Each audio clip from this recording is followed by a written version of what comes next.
Hi welcome. നമ്മൾ general സൈക്കോളജിയുടെ പേപ്പറാണ് എടുക്കുന്നത്. നമ്മളിപ്പോൾ ഫസ്റ്റ് ബ്ലോക്ക് കവർ ചെയ്ത് കഴിഞ്ഞു. നമ്മൾ സെക്കൻഡ് ബ്ലോക്കിലേക്ക് പോവാണ്. പെർസെപ്ഷൻ എന്നാണ് നമ്മുടെ സെക്കൻഡ് ബ്ലോക്കിന്റെ പേര് വരുന്നത്. ആൻഡ് ഇതില് നമ്മൾ രണ്ട് യൂണിറ്റ് വരുന്നുണ്ട്. ആൻഡ് ഫസ്റ്റത്തെ യൂണിറ്റ് അഥവാ മൂന്നാമത്തെ യൂണിറ്റ് എന്ന് പറയുന്നത് perception, meaning, laws, perception constancies and factors affecting perception. ഇത്രയും കാര്യങ്ങൾ നമ്മൾ ഈ ഒരു യൂണിറ്റിൽ പഠിക്കും. ആദ്യം തന്നെ എന്താണ് പെർസെപ്ഷൻ? പെർസെപ്ഷൻ എന്നുള്ള വേർഡ് നിങ്ങൾ ഇതിന് മുന്നേ കേട്ടിട്ടുണ്ടോ? നമ്മൾ കഴിഞ്ഞ യൂണിറ്റ്സിലൊക്കെ ഇങ്ങനെ കോഗ്നിഷന്റെ പാർട്ടാണ് പെർസെപ്ഷൻ, അങ്ങനെയൊക്കെ നമ്മൾ പറഞ്ഞിട്ടുണ്ടായിരുന്നു അല്ലെ? അപ്പൊ എന്താണ് പെർസെപ്ഷൻ?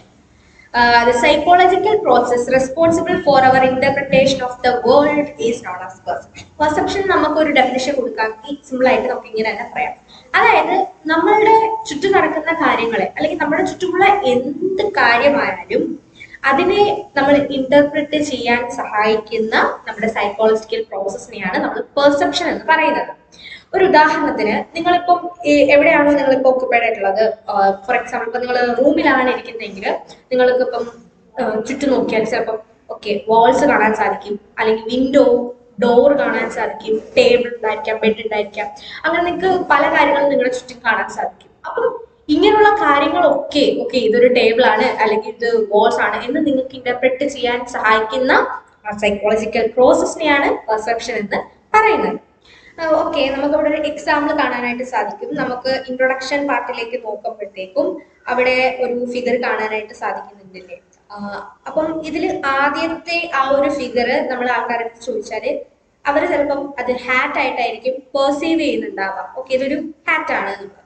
ബട്ട് അതിനുശേഷം പക്ഷെ അത് ആക്ച്വലി ഒരു പാമ്പ് ആനയെ വിഴുങ്ങുന്നതായിട്ട് അല്ലെങ്കിൽ വിഴുങ്ങിയിട്ടുള്ളതായിട്ടാണ് ആ വരച്ച ആൾ ഉദ്ദേശിച്ചിട്ടുള്ളത്. പക്ഷെ ഇത് കണ്ട ആൾക്കാർ അത് പെർസീവ് ചെയ്തത് എന്താണ്, അതൊരു ഹാറ്റ് ആയിട്ടാണ്. അപ്പം ഇതാണ് ആ ഒരു ഡിഫറൻസ്. അപ്പൊ എന്ത് ചെയ്തു, ആ വരച്ച ആള് മറിച്ച് ആ സെക്കൻഡ് കാണുന്ന ആ പിക്ചർ പോലെ അത് കുറച്ചുകൂടി ഡീറ്റെയിൽ ആയിട്ട് വരച്ചപ്പോഴത്തേക്കും ആൾക്കാർക്ക് അത് മനസ്സിലായി, ഇത് പാമ്പ് ആനയെ വിഴുങ്ങിയിട്ടുള്ള ഒരു പിക്ചറാണ്. അപ്പം അതാണ് ആ പെർസെപ്ഷന്റെ ഡിഫറൻസ് എന്ന് പറയുന്നത്. എല്ലാവരും ഒരേ രീതിയിലായിരിക്കില്ല ഒരേ കാര്യത്തിനെ പെർസീവ് ചെയ്യുന്നുണ്ടാവാം. അടുത്തതായിട്ട് നമ്മൾ നോക്കാൻ പോകുന്നത് perception, way to understand the world. നമുക്ക് നമ്മുടെ ലോകത്തെ പറ്റിയിട്ട് അല്ലെങ്കിൽ നമ്മുടെ ചുറ്റുമുള്ള കാര്യങ്ങളെ പറ്റിയിട്ട് ശരിക്കും ഒരു അണ്ടർസ്റ്റാൻഡിങ് കിട്ടുന്നതിന് കാരണം ഈ പെർസെപ്ഷൻ എന്ന് പറയുന്ന സൈക്കോളജിക്കൽ പ്രോസസ് ആണ്.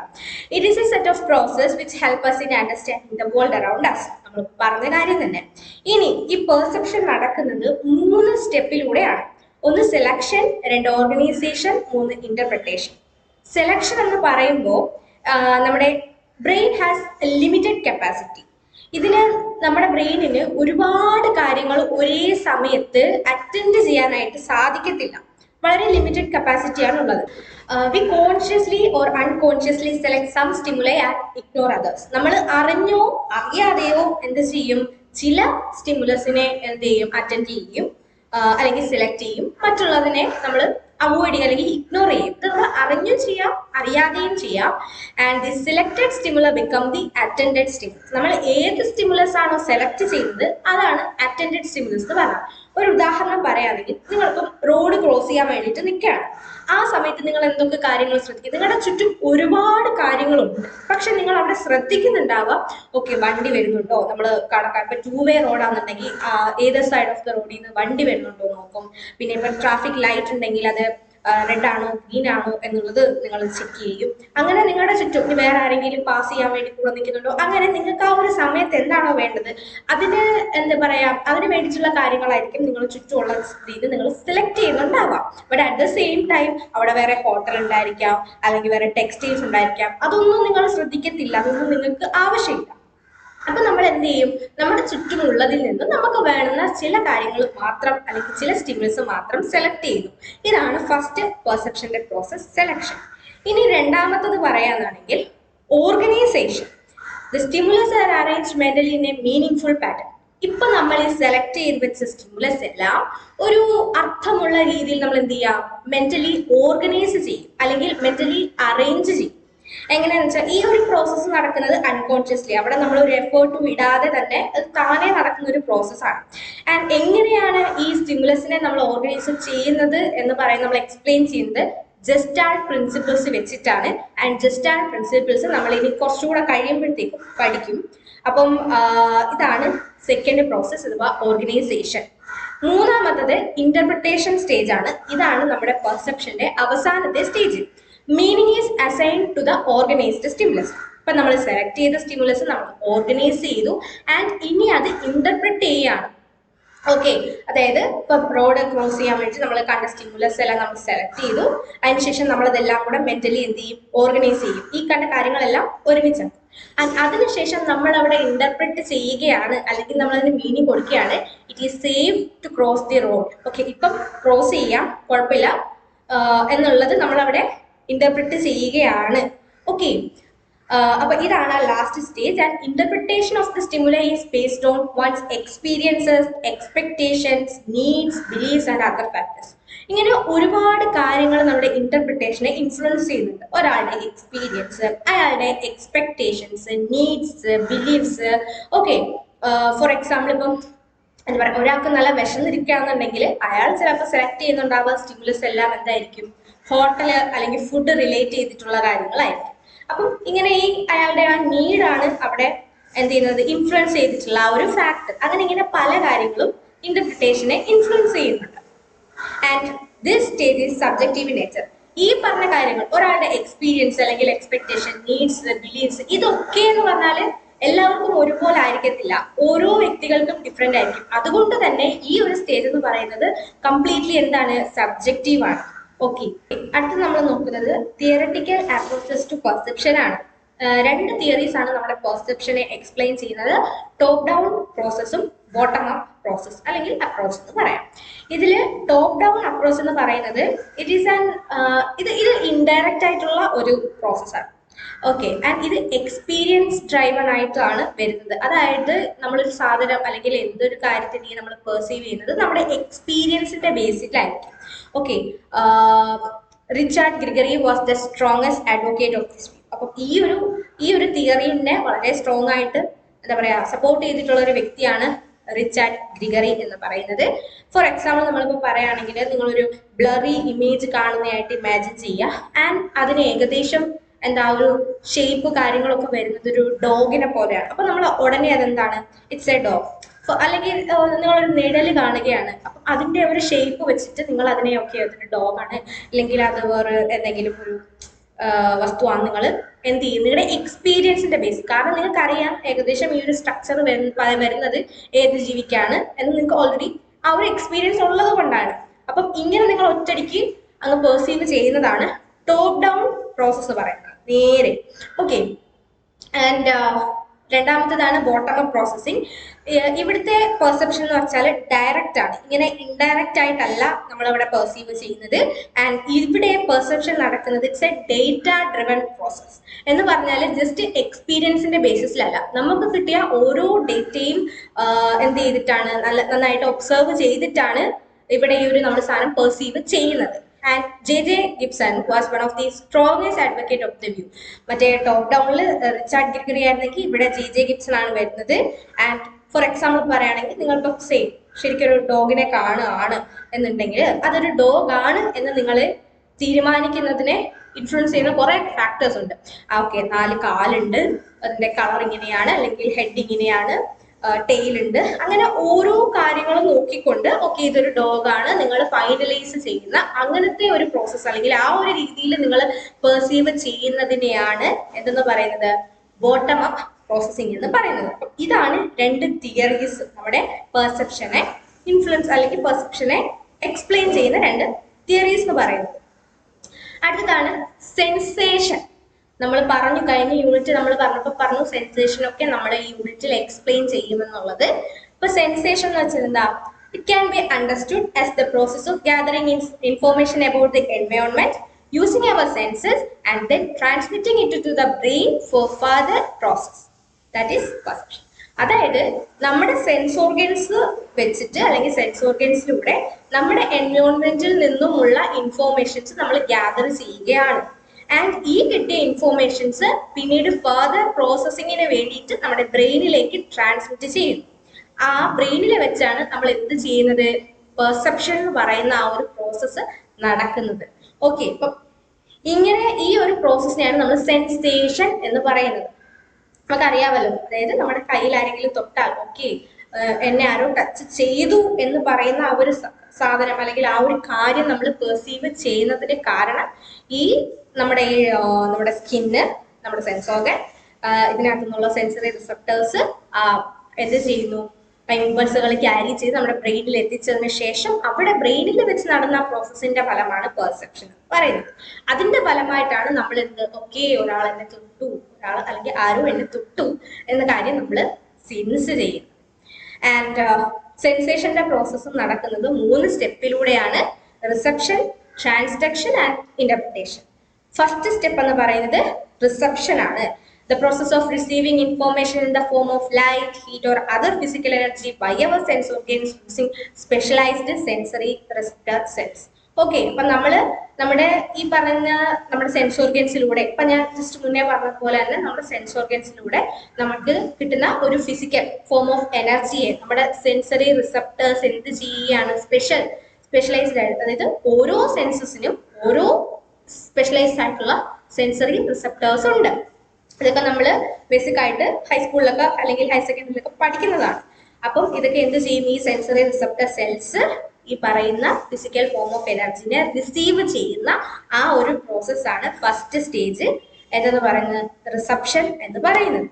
അടുത്ത സ്റ്റെപ്പ് എന്ന് പറയുന്നത് ട്രാൻസ്ഡക്ഷൻ ആണ്. The process of converting received physical energy into electrical impulse, which is the language that can be interpreted by our brain and nervous system. അതായത് ഇപ്പൊ നമ്മൾ റിസീവ് ചെയ്ത ഫിസിക്കൽ ഫോം ഓഫ് എനർജി ഉണ്ടല്ലോ, അതിനെ അങ്ങനെ നമ്മുടെ ബ്രെയിനിലേക്ക് എത്തിക്കാനായിട്ട് പറ്റത്തില്ല. ഓക്കെ, നമ്മുടെ നെർവസ് സിസ്റ്റത്തിന് അങ്ങനെ ആ ഒരു എനർജി ആയിട്ട് ക്യാരി ചെയ്യാൻ പറ്റത്തില്ല. അപ്പം എന്ത് ചെയ്യും, ആ ഫിസിക്കൽ ഫോം ഓഫ് എനർജീനെ കൺവേർട്ട് ചെയ്ത് ഇലക്ട്രിക്കൽ ഇമ്പൾസുകളാക്കി മാറ്റും. എങ്കിൽ മാത്രമേ നമ്മുടെ ന്യൂറോൺസിന് അത് ട്രാൻസ്മിറ്റ് ചെയ്യാൻ സാധിക്കത്തുള്ളൂ. അപ്പം ഈ ഫിസിക്കൽ എനർജീനെ നമ്മളെ ഇലക്ട്രിക്കൽ ഇമ്പൾസ് അല്ലെങ്കിൽ ഇലക്ട്രിക്കൽ എനർജി ആയിട്ട് കൺവേർട്ട് ചെയ്യുന്ന ആ ഒരു പ്രോസസ്സിനെയാണ് ട്രാൻസ്ഡക്ഷൻ എന്ന് പറയുന്നത്. ആൻഡ് ദ ലാസ്റ്റ് സ്റ്റെപ്പ് എന്ന് പറയുന്നത് എന്താ, interpretation. With the help of nerve fibers, these converted electrical impulse travels to our nervous system for interpretation.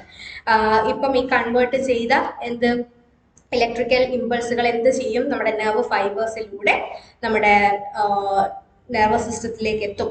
And അതുവഴിയാണ് interpretation നടക്കുന്നത്.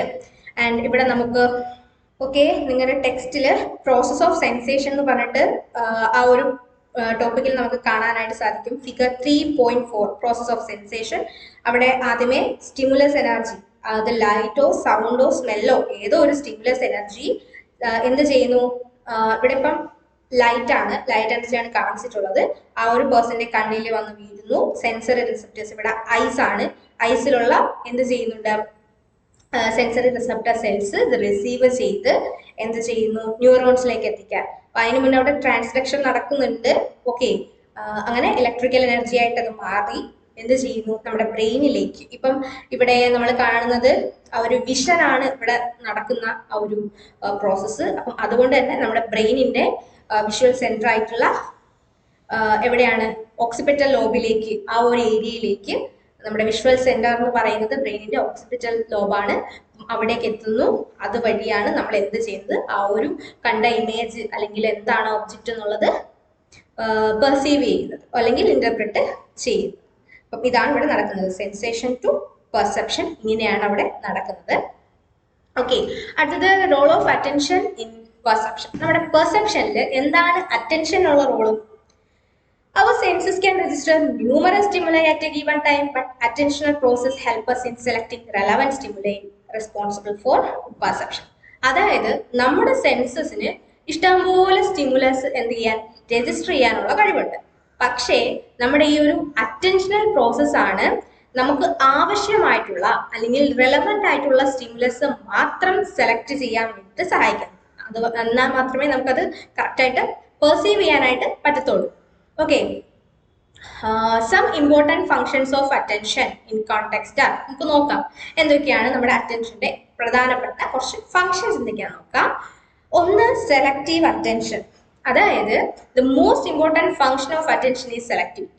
സെലക്ടിവിറ്റി എന്ന് പറഞ്ഞൊരു കാര്യം ഇപ്പൊ പറഞ്ഞത് തന്നെ, ഒരുപാട് അല്ലെങ്കിൽ ന്യൂമറസ് നമ്പർ ഓഫ് സ്റ്റിമുലസിൽ നിന്നും നമ്മൾക്ക് വേണ്ടത് മാത്രം, നമുക്ക് ഇമ്പോർട്ടൻ്റ് ആയിട്ടുള്ളതോ അല്ലെങ്കിൽ നമുക്ക് ഇൻട്രസ്റ്റ് ഉള്ളതോ ആയിട്ടുള്ള മാത്രം സ്റ്റിമുലസിനെ നമ്മൾ അറ്റൻഡ് ചെയ്യുന്നുണ്ടെങ്കിൽ അതാണ് നമ്മൾ സെലക്റ്റീവ് അറ്റൻഷൻ എന്ന് പറയുന്നത്.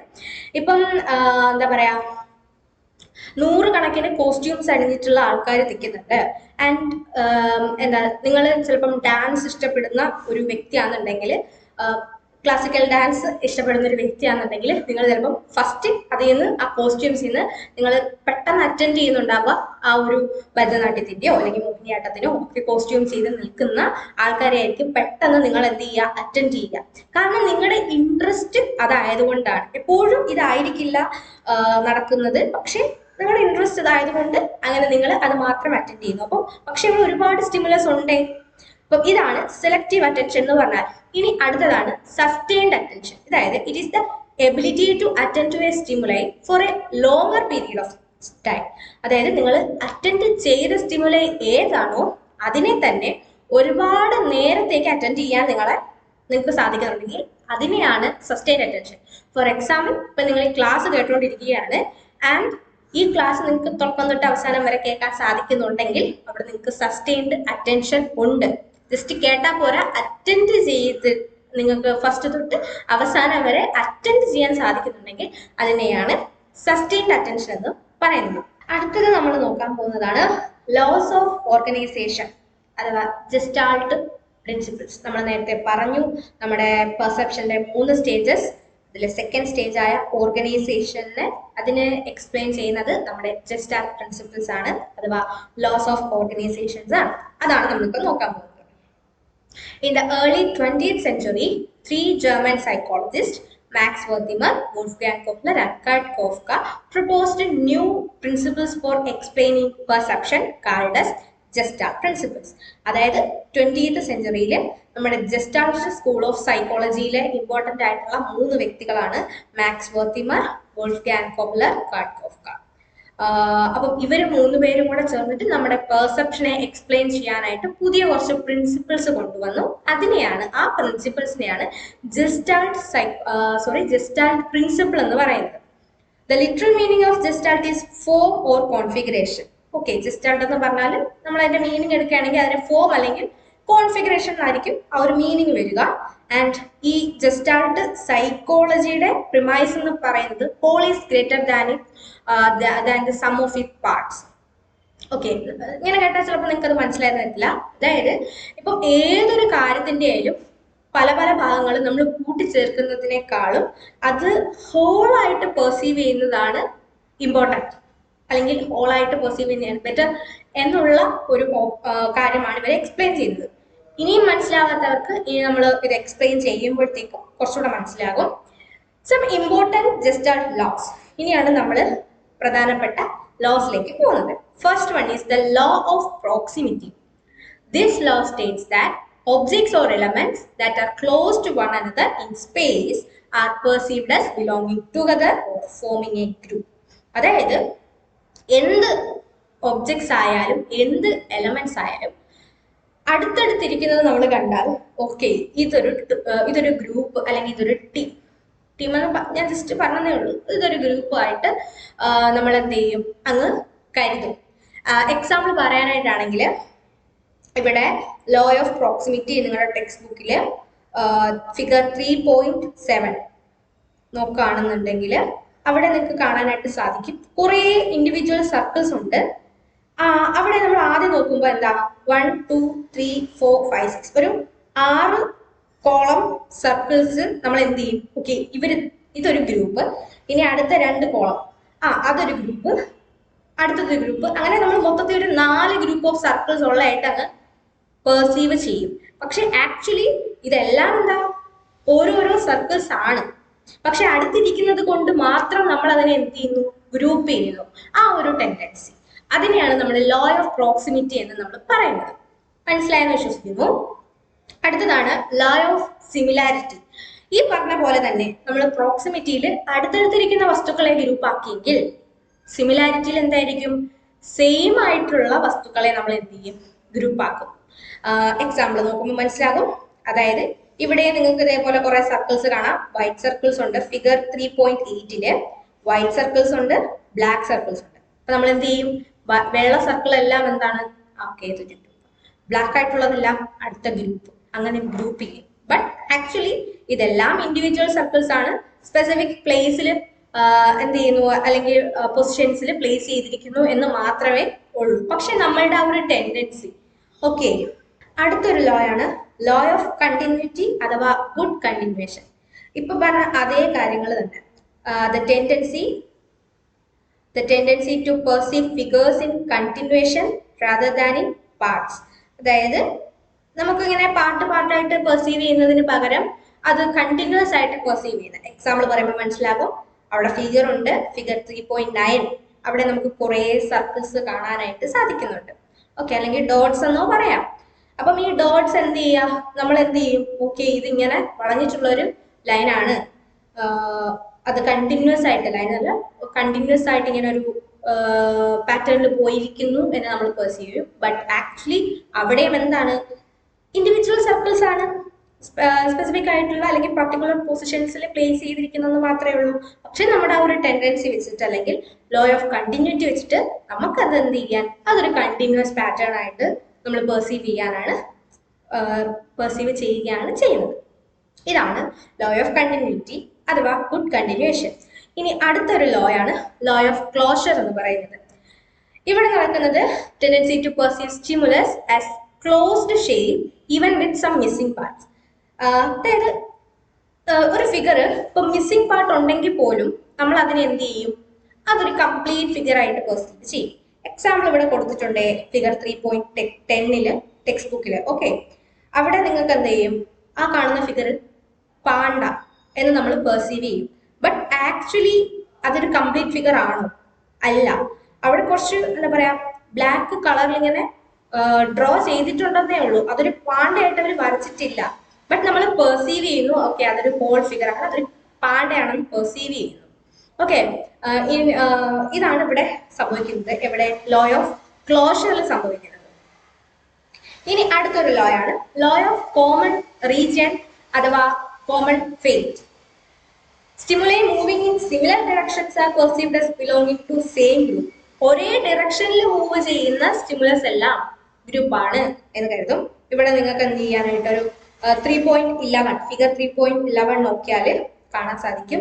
ഒരു ഡയറക്ഷനിൽ പോകുന്ന വണ്ടികളെല്ലാം ഒരു ഗ്രൂപ്പാണ്. ഇനി അപ്പുറത്തെ സൈഡിൽ വെച്ചാൽ അടുത്ത ഓപ്പോസിറ്റ് ഡയറക്ഷനിൽ പോകുന്നതെല്ലാം അടുത്തൊരു ഗ്രൂപ്പായിട്ട് നമ്മൾ പെർസീവ് ചെയ്യും.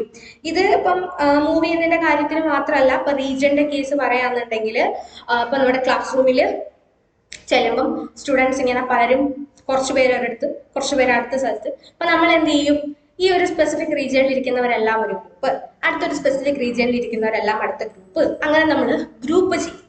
ഓക്കെ, ആ ഒരു റീജിയന്റെ ബേസിൽ അവർ ഇരിക്കുന്ന അല്ലെങ്കിൽ ഒക്യുപ്പൈഡ് ആയിട്ടുള്ള റീജിയന്റെ ബേസിൽ. ഇതാണ് ലോ ഓഫ് കോമൺ റീജിയൻ അഥവാ കോമൺ ഫേറ്റ് എന്ന് പറയുന്നത്. അടുത്തതാണ് ലോ ഓഫ് ഗുഡ് ഫോം അഥവാ പ്രാഗ്നൻസ് എന്ന് വെച്ചാൽ this principle also called law of good figure. ഈ ഒരു പ്രിൻസിപ്പിളിനെ നമ്മൾ ലോ ഓഫ് ഗുഡ് ഫിഗർ എന്ന് പറയാറുണ്ട്. According to this principle, out of all possible ways of grouping stimuli, we tend to group stimuli in a simplest and stable shape. അതായത് നമുക്കിപ്പോൾ ഒരു സ്റ്റിമുലൈനെ ഏത് രീതിയിൽ വേണമെങ്കിലും പെർസീവ് ചെയ്യായിരിക്കും. പക്ഷേ നമ്മൾ ഏറ്റവും സിമ്പിൾ ആയിട്ടുള്ള സ്റ്റേബിൾ ആയിട്ടുള്ള രീതിയിൽ നമ്മൾ പെർസീവ് ചെയ്യുന്ന ആ ഒരു രീതി അല്ലെങ്കിൽ ആ ഒരു ലോ ആണ് ലോ ഓഫ് ഗുഡ് ഫോം അഥവാ പ്രാഗ്നൻസ് അഥവാ ലോ ഓഫ് ഗുഡ് ഫിഗർ എന്ന് പറഞ്ഞാൽ ഇവിടെ നിങ്ങൾക്ക് ഫിഗർ 3.12 കാണാൻ സാധിക്കും. നമ്മൾ എന്താ പറയാ, ഒറ്റയടിക്ക് ഒളിമ്പിക്സിന്റെ ചിഹ്നമാണ് ഈ കൊടുത്തിരിക്കുന്നതെന്ന് പറയും. ബട്ട് ആക്ച്വലി അതൊരു ബ്ലൂ റിംഗ്, അതിനുശേഷം ഒരു ബ്ലാക്ക് റിംഗ്, റെഡ് റിംഗ്, ഇങ്ങനെ ഇങ്ങനെ ഇങ്ങനെ ഇങ്ങനെ ഡിഫറെന്റ് ആയിട്ട് നമ്മൾ അതിനെ കാണാതെ അതൊരു ഹോൾ, കാരണം അതാണ് കുറച്ചുകൂടെ എളുപ്പം. അപ്പം ഈ ഒരു പെർസെപ്ഷൻ സഹായിക്കുന്ന ഈ ഒരു ലോ ആണ് ലോ ഓഫ് ഗുഡ് ഫോം. നമുക്ക് കുറച്ചുകൂടെ ഗുഡ് ആയിട്ടുള്ള അല്ലെങ്കിൽ സ്റ്റേബിൾ ആയിട്ടുള്ള സിമ്പിൾ ആയിട്ടുള്ള രീതിയിൽ പെർസീവ് ചെയ്യാനാണ് ഇഷ്ടം. അടുത്തതാണ് ഫിഗർ ഗ്രൗണ്ട് റിലേഷൻഷിപ്പ്. അതായത് this principle states that we have a tendency to segregate our world in form of figure and ground. നമ്മളുടെ ഈ ലോകത്തെ നമ്മൾ കാണുന്ന ഏതൊരു കാര്യത്തിനെയും ഫിഗർ ഗ്രൗണ്ട് അല്ലെങ്കിൽ ഫിഗർ ആൻഡ് ഗ്രൗണ്ട് ഫോമിലായിരിക്കും നമ്മൾ പെർസീവ് ചെയ്യുന്നത്. ഫോർ എക്സാമ്പിൾ, ഇപ്പൊ നിങ്ങൾ എന്തെങ്കിലും ഒരു ഒബ്ജക്റ്റിനെ ഫോക്കസ് ചെയ്യുമ്പോൾ അതിന്റെ പിറകിൽ വരുന്ന മറ്റു കാര്യങ്ങളെല്ലാം ഔട്ട് ഓഫ് ഫോക്കസ് ആയിരിക്കും. ഇനി അതേസമയം നമ്മൾ അതിന് പിറകിലുള്ള ഇപ്പൊ നമ്മൾ എന്താ ചെയ്യാ, നമ്മളിപ്പോ ഫോക്കസ് ചെയ്ത ഒബ്ജക്റ്റിനെ വിട്ടിട്ട് അതിന്റെ പിറകിലുള്ളൊരു വസ്തുവിനെ ഫോക്കസ് ചെയ്യുമ്പോൾ നമ്മൾ ആദ്യം ഫോക്കസ് ചെയ്ത ഒബ്ജക്റ്റ് എന്താവും, ഔട്ട് ഓഫ് ഫോക്കസ് ആവും. അപ്പം ഇതാണ് ഇവിടെ സംഭവിക്കുന്നത്. അതായത് നമ്മൾ ഫോക്കസ് ചെയ്യുന്ന വസ്തു ഏതാണോ അത് ഫിഗറും അതിന്റെ പിറകിൽ വരുന്ന ആ ബാക്ക്ഗ്രൗണ്ട് ഗ്രൗണ്ടും ആയിട്ട് മാറാണ്. ഈ ഒരു രീതിയിൽ തന്നെയാണ് നമ്മൾ നമ്മുടെ ചുറ്റുമുള്ള എല്ലാ കാര്യത്തിനെയും എന്ത് ചെയ്യുന്നത്, പെർസീവ് ചെയ്യുന്നത്. ഈ ഒരു ലോ എക്സ്പ്ലെയിൻ ചെയ്തിട്ടുള്ളതാണ് ഫിഗർ ഗ്രൗണ്ട് റിലേഷൻഷിപ്പ്. ഇപ്പം ഫോർ എക്സാമ്പിൾ നിങ്ങൾക്ക് എന്താണ് ഫിഗർ 3.6 നോക്കിയാലായിട്ട് കാണാൻ സാധിക്കും. നമ്മൾ ആദ്യമേ ആ വൈറ്റ് ആയിട്ടുള്ള കളറിനെ ഫോക്കസ് ചെയ്താൽ അത് നമ്മളെ ചെസ്സിന്റെ പാർട്സ് ആയിട്ട് നമുക്ക് പെർസീവ് ചെയ്യും. ആൻഡ് അങ്ങനെ നമ്മൾ ആ വൈറ്റിനെ ഫോക്കസ് ചെയ്യുന്ന സമയത്ത് ആ ബ്ലാക്ക് കളർ എന്താണ്, ഗ്രൗണ്ട് ആണ്. ആ വൈറ്റ് ചെസ്സിന്റെ ആ ഒബ്ജക്ട്സ് എന്താണ്, നമ്മുടെ ഫിഗർ ആണ്. ബാക്ക്ഗ്രൗണ്ട് നമ്മുടെ ഗ്രൗണ്ട്. ഇനി അറ്റ് ദ സെയിം ടൈം നമ്മൾ ആ ബ്ലാക്ക് കളറിനെ ഫോക്കസ് ചെയ്യുകയാണ് എന്നുണ്ടെങ്കിൽ അവിടെ നമുക്ക് രണ്ട് മനുഷ്യർ ഇങ്ങനെ ഓപ്പോസിറ്റ് അല്ലെങ്കിൽ ഫേസ് ടു ഫേസ് ഇങ്ങനെ നിൽക്കുന്നതായിട്ട് കാണാൻ സാധിക്കും. അവിടെ നമ്മൾ ആ ബ്ലാക്കിനെ ഫോക്കസ് ചെയ്യുമ്പോൾ ആ ബ്ലാക്ക് കളറാണ് object, figure. At the same time ആ വൈറ്റ് എന്തായിട്ട് മാറും, ആ വൈറ്റ് ബാക്ക്ഗ്രൗണ്ട് നമ്മുടെ ഗ്രൗണ്ട് ആയിട്ട് മാറും. ഇതാണ് ഫിഗർ ഗ്രൗണ്ട് പെർസെപ്ഷൻ എന്ന് പറയാം. അടുത്തതായിട്ട് നമ്മൾ നോക്കാൻ പോകുന്നതാണ് perception constancy. It is our perceptual ability to perceive familiar stimuli as constant, irrespective of the change in the environment, location and characteristics of the stimuli.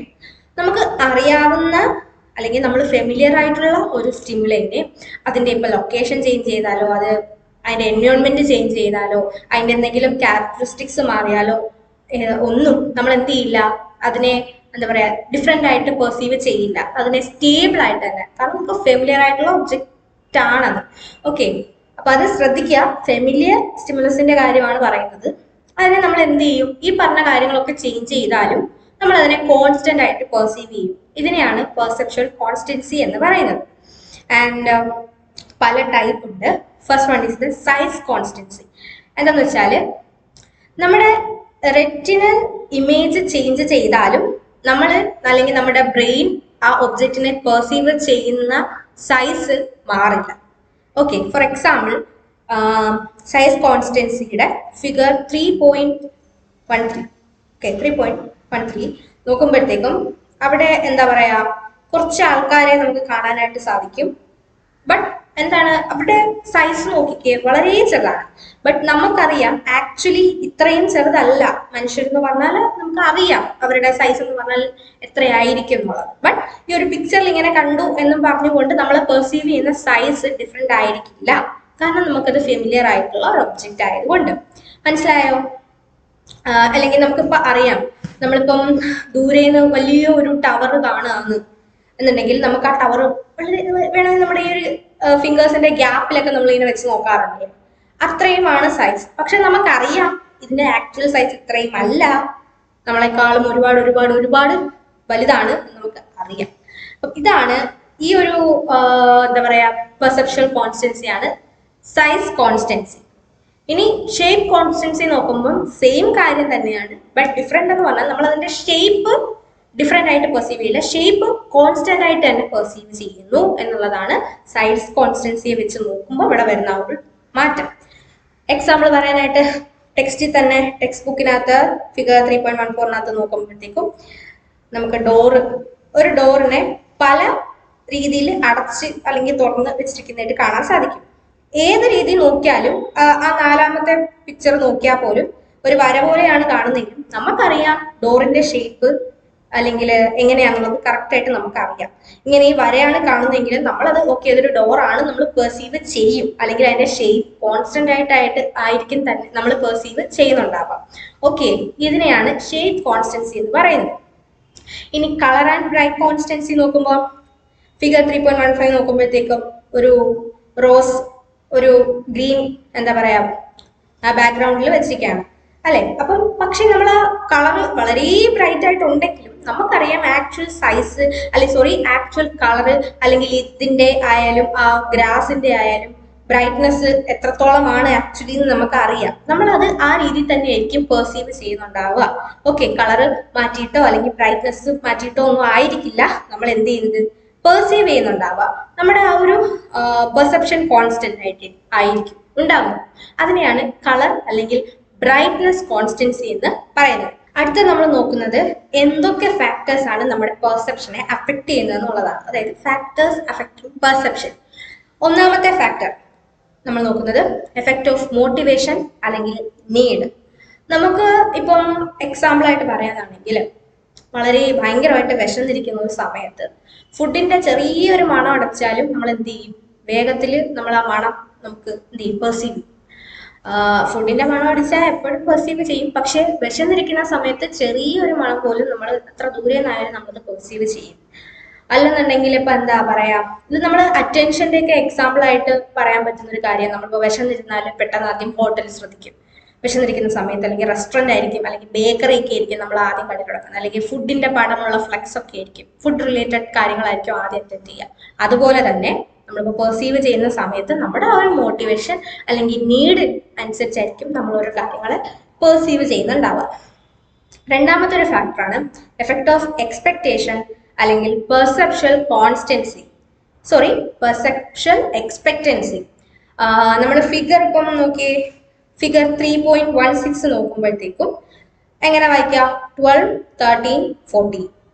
ഇനി അതേ സമയത്ത് ഫിഗർ 3.17 നോക്കിയാലോ, ABC ഇങ്ങനെയായിരിക്കും വായിക്കാം അല്ലേ? നിങ്ങൾ അങ്ങനെയാണോ വായിച്ചത്? അങ്ങനെയാണ് വായിച്ചതെങ്കിൽ ആക്ച്വലി ഈ രണ്ടാമത്തെ ഫിഗറിൽ ABC ആണോ? ആദ്യത്തെ ഫിഗറിലുള്ള 13 തന്നെയല്ലേ ഈ രണ്ടാമത്തെ ഫിഗറിൽ കൊടുത്തിരിക്കുന്നത്? ആണ്. ഓക്കെ, അപ്പം നിങ്ങളുടെ ആ ഒരു എക്സ്പെക്ടേഷൻ 12 കഴിഞ്ഞാൽ അല്ലെങ്കിൽ 12നും 14നും ഇടയ്ക്ക് 13 ആണ് വരുന്നത് എന്നുള്ള എക്സ്പെക്ടേഷൻ കൊണ്ടാണ് നമ്മൾ 13 പഠിച്ചു. AC അതിനിടയ്ക്ക് B ആയിരിക്കും ഉണ്ടാവുക എന്നുള്ള ഒരു എക്സ്പെക്ടേഷൻ നിങ്ങൾക്കുള്ളത് കൊണ്ടാണ് അതിനെ നിങ്ങൾ B ആയിട്ട് പെർസീവ് ചെയ്യുന്നത്. അപ്പൊ മനസ്സിലായോ നമ്മളുടെ ആ ഒരു എക്സ്പെക്ടേഷൻ എങ്ങനെയാണ് നമ്മുടെ പെർസെപ്ഷനെ അഫക്ട് ചെയ്യുന്നത് അല്ലെങ്കിൽ ഇൻഫ്ലുവൻസ് ചെയ്യുന്നത് എന്നുള്ളത്. അടുത്തത് നോക്കാം, എഫക്ട് ഓഫ് ഇമോഷൻസ്. നമ്മുടെ ഇമോഷൻസും നമ്മുടെ പെർസെപ്ഷനെ അഫക്ട് ചെയ്യുന്നുണ്ട്. സന്തോഷമായിട്ടിരിക്കുന്ന ഒരു അവസരത്തിൽ നമ്മൾ ഒരു സിറ്റുവേഷനെ പെർസീവ് ചെയ്യുന്ന പോലെ ആയിരിക്കില്ല സങ്കടപ്പെട്ടിരിക്കുന്ന സമയത്ത്. എക്സാമ്പിൾ പറയാനാണെങ്കിൽ ഇപ്പം പല ജോലിയെല്ലാം പോയി കയ്യിൽ, മീൻസ് ഒരാളുടെ ജോലി പോയിരിക്കുന്ന ഒരു അവസരത്തില് ഫ്രണ്ട്സ് ഇപ്പോൾ ഒരു പാർട്ടി കൊടുക്കുകയാണെന്നുണ്ടെങ്കിൽ അതെങ്ങനെയായിരിക്കും പെർസീവ് ചെയ്യുക? ബർത്ത്ഡേ, അയാളുടെ ബർത്ത്ഡേയും അറ്റ് ദ സെയിം ടൈം ആണ്, അപ്പൊ അവർ ബർത്ത്ഡേ ആഘോഷിക്കാൻ വരികയായിരിക്കും. ബട്ട് ആക്ച്വലി ആ ഒരു സമയത്ത് അയാൾക്ക് സന്തോഷിക്കാൻ സാധിക്കും, ജോലി പോയിരിക്കുകയല്ലേ. But at the same time അയാൾ ചിലപ്പം ഹാപ്പി ആയിട്ട് അല്ലെങ്കിൽ പ്രൊമോഷൻ ഒക്കെ കിട്ടി ഭയങ്കര എന്താ പറയുക സന്തോഷിച്ചിരിക്കുന്ന സമയത്താണ് ഈ ഒരു പാർട്ടി കിട്ടുന്നതെങ്കിൽ അയാൾ എങ്ങനെയായിരിക്കും റിയാക്ട് ചെയ്യുക? അത്രയും എക്സൈറ്റഡ് ആകും. അപ്പം അതാണ് നമ്മുടെ ഇമോഷൻസും എന്ത് ചെയ്യുന്നുണ്ട്, നമ്മളെ പെർസീവ് ചെയ്യുന്നതിൽ ഇൻഫ്ലുവൻസ് ചെയ്യുന്നുണ്ട്. ഞാനിതൊരു ഉദാഹരണം പറഞ്ഞാണ് നിങ്ങൾക്ക് മനസ്സിലാവാൻ വേണ്ടിയിട്ട്. ഓക്കെ, അടുത്ത എഫക്റ്റിലേക്ക് പോവാം. Is the stimulus characteristics. നമ്മൾ പെർസീവ് ചെയ്യുന്ന സ്റ്റിമുലസിന്റെ ക്യാരക്ടറിസ്റ്റിക്സും എന്ത് ചെയ്യുന്നുണ്ട്, നമ്മുടെ പെർസെപ്ഷനെ ഇൻഫ്ലുവൻസ് ചെയ്യുന്നുണ്ട്. ഓക്കെ, അതായത് ഇപ്പം ഒരു 100 റെഡ് ബോൾസിന്റെ ഇടയിൽ ഒരൊറ്റ പച്ച ബോൾ ഉണ്ടെങ്കിൽ അല്ലെങ്കിൽ ഗ്രീൻ ബോൾ ഉണ്ടെങ്കിൽ നമ്മൾ ആദ്യം എന്ത് പെർസീവ് ചെയ്യും? ആ ഗ്രീൻ ബോൾ നമ്മൾ പിടിച്ചെടുക്കും.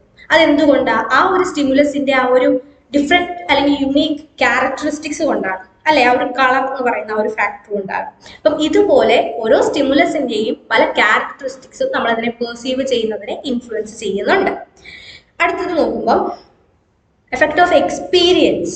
അതായത് ഇപ്പൊ നിങ്ങളൊരു റോപ്പ് വെറുതെ ഒരു വഴി തറ കിടക്കുന്നുണ്ട്, ഉടനെ പാമ്പാന്ന് നിങ്ങൾ പെർസീവ് ചെയ്യുന്നുണ്ടെങ്കിൽ അത് നിങ്ങളുടെ എക്സ്പീരിയൻസിന്റെ ഫലമാണ്. ഓക്കെ, പാമ്പും എന്താണ് ഇതുപോലെ ഈ ഒരു ഷേപ്പാണ്, അല്ലെങ്കിൽ ഇങ്ങനെ നിലത്ത് എന്താ പറയാ ഇഴഞ്ഞു പോകുന്ന ഒരു വസ്തുവാണ്, അല്ലെങ്കിൽ ഒരു ജീവിയാണ് എന്നുള്ള ആ ഒരു എക്സ്പീരിയൻസ് നിങ്ങൾക്ക് ഓൾറെഡി പാമ്പിനെ കണ്ടിട്ടുള്ളത് കൊണ്ടാണ് എന്ത് ചെയ്യുന്ന ആ ഒരു റോപ്പും പാമ്പായിട്ട് നിങ്ങൾ എന്ത് ചെയ്യുന്നത്, പെർസീവ് ചെയ്യുന്നത്.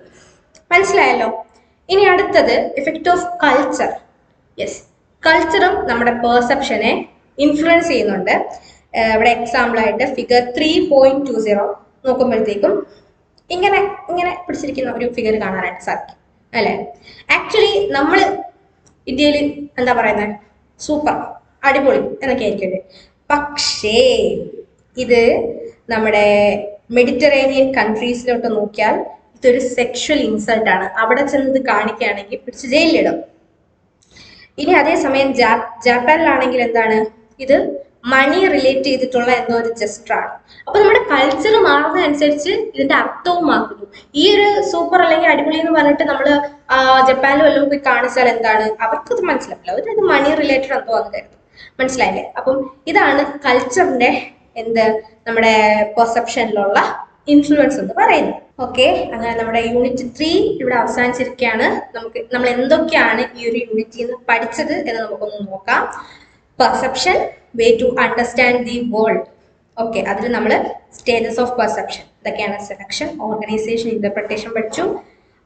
പിന്നെ അതിനുശേഷം നമ്മൾ തിയററ്റിക്കൽ അപ്രോച്ചസ് ഏതൊക്കെയായിരുന്നു, ടോപ്പ് ഡൗൺ അപ്രോച്ച് പഠിച്ചു, ബോട്ടം അപ്പ് അപ്രോച്ച് പഠിച്ചു.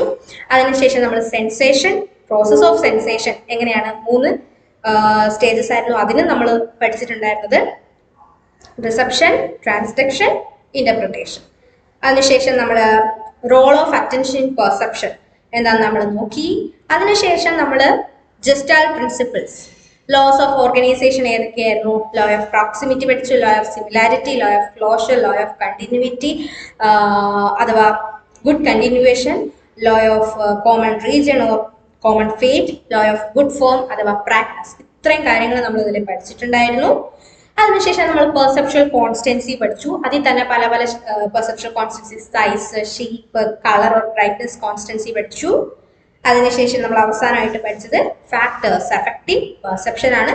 അതിൽ മോട്ടിവേഷൻ അല്ലെങ്കിൽ നീഡിന്റെ എഫക്ട് നോക്കി, expectations, emotions, stimulus characteristics, experiences and culture. ഇത്രയും കാര്യങ്ങൾ ഇങ്ങനെയാണ് നമ്മുടെ പെർസെപ്ഷനെ ഇൻഫ്ലുവൻസ് ചെയ്യുന്നത് എന്ന് നമ്മൾ ഈ ഒരു യൂണിറ്റിലൂടെ കവർ ചെയ്തു. അപ്പം കുറച്ചുകൂടെ ഇത്രയും നമ്മൾ നോക്കിയതിൽ കുറച്ച് ഇൻട്രസ്റ്റിംഗ് ആയിട്ടുള്ള ബട്ട് വളരെ ഇമ്പോർട്ടൻ്റ് ആയിട്ടും അറിഞ്ഞിരിക്കേണ്ട, ഇനി അങ്ങോട്ട് മുന്നോട്ടുള്ള യൂണിറ്റ്സ് കവർ ചെയ്യുമ്പോഴായാലും അല്ലെങ്കിൽ മുന്നോട്ടുള്ള സ്റ്റഡീസിലായാലും വളരെ ഇമ്പോർട്ടൻ്റ് ആയിട്ട് വേണ്ടുന്ന ഒരു ക്ലിയർ ആയിട്ടൊരു അണ്ടർസ്റ്റാൻഡിങ് വേണ്ടുന്ന ഒരു ടോപ്പിക്കാണ് നമ്മുടെ പെർസെപ്ഷൻ എന്ന് പറയുന്നത്. അപ്പൊ എന്ത് ചെയ്യാം, നിങ്ങൾ ഇതിന്റെ ഒബ്ജക്റ്റീവ്സ് നോക്കുക, ഇതൊക്കെ പഠിക്കാനായിട്ട് അല്ലെങ്കിൽ ഇതിന്റെ ഉത്തരം നിങ്ങൾക്ക് പറയാൻ സാധിക്കുന്നുണ്ടോ നോക്കുക. അതിനുശേഷം അതിന്റെ അവസാനം അല്ലെങ്കിൽ നമ്മുടെ ആ ഒരു യൂണിറ്റിന്റെ എൻഡിലുള്ള ക്വസ്റ്റ്യൻസ് വർക്ക് ചെയ്യുക.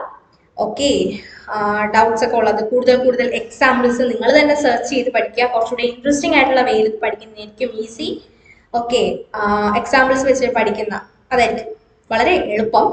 അപ്പം ഇത്രയും ആയപ്പോൾ നമ്മുടെ ഒരു യൂണിറ്റ് അവസാനിച്ചിരിക്കുകയാണ്. Thank you.